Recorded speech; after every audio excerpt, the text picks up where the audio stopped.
السلام عليكم. مرحبا بكم في قناة محمود موس.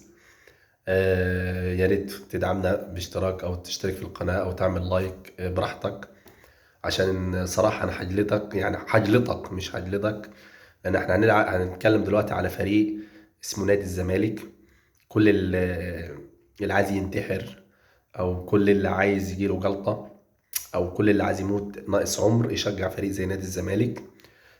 لعيبة، قسما بالله انا ما اعرفش اللعيبة دي ازاي. لعيبة بتاخد فلوس ببلاش. في واحد محترم من الكباتن كان بيلعب في نادي الاهلي وبعد كده مشي، ما اعرفش بيلعب في الاتحاد دلوقتي. قال كلمة حلوة جدا. قال لك في لعيبة في أندية كبيرة بتاخد بالملايين وهما أصلا ما يصلحوش يلعبوا كورة.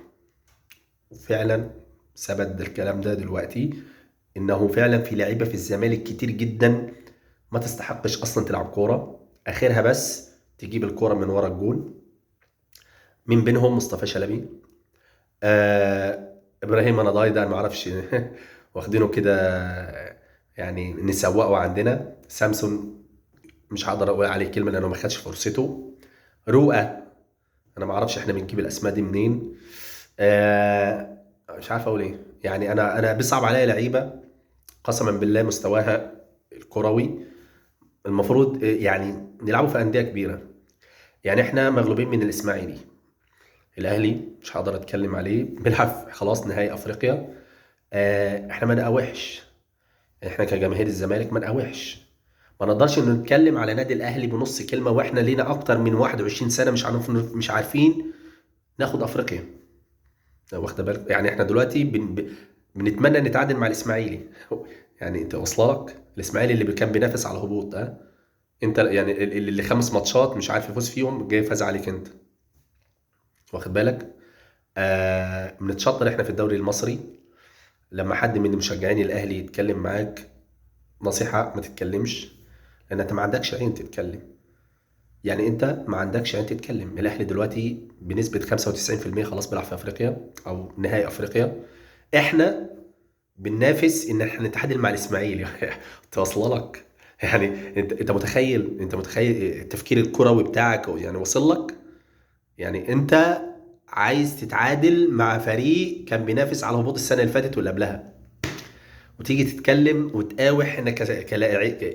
يعني في جماهير والله في السوشيال ميديا زملكاويه، لما كانت يعني اخذت لها مده ايه اللي هو انا زملكاوي كده، وبعد كده تلاقيهم كده مالوا مع الاهلي. صراحه انا معاه والله، مش ميل ان انا اسيب نادي الزمالك، لا. احنا بنشجع كشعار الزمالك مش لعيبه. اللعيبه الحاليا في الزمالك لا ما نشجعهمش. يعني اللي موجودين حاليا في الزمالك دول، لا دول يمشوا. قسما بالله ما بهرجش.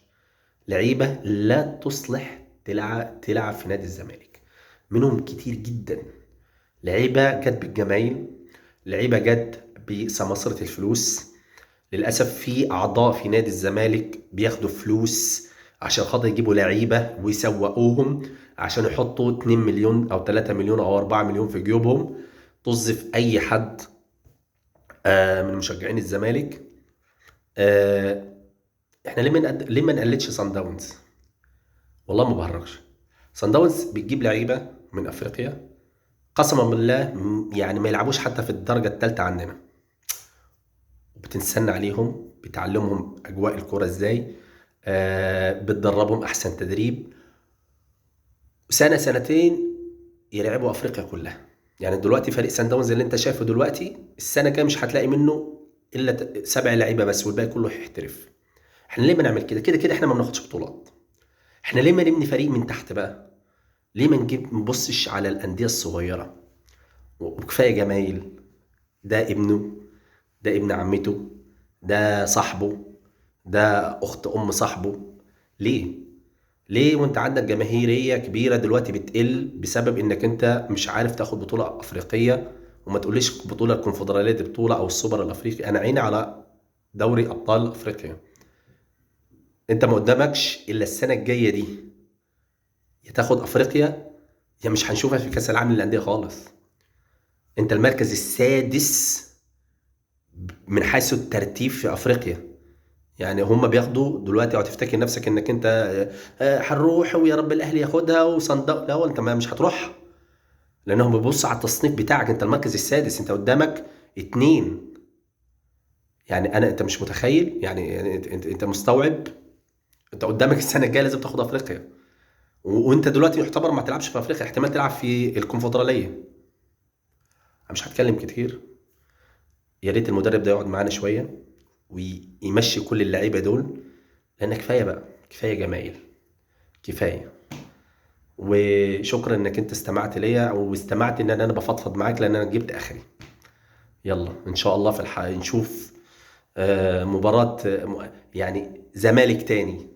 مش هقدر اقول اكتر من كده، يعني لما الزمالك يرجع زي الاول اقدر اتكلم عليه. طول ما هو زي كده ما اقدرش اتكلم عليه، ولا احط لوم على اداره او الاتحاد الافريقي، ولا احط اللوم على الاتحاد المصري، لان احنا فينا نضرب نفسينا. الاعضاء بياكلوا من نادي الزمالك وبيسمسروا من نادي الزمالك، مش هقول اكتر من كده. سلام.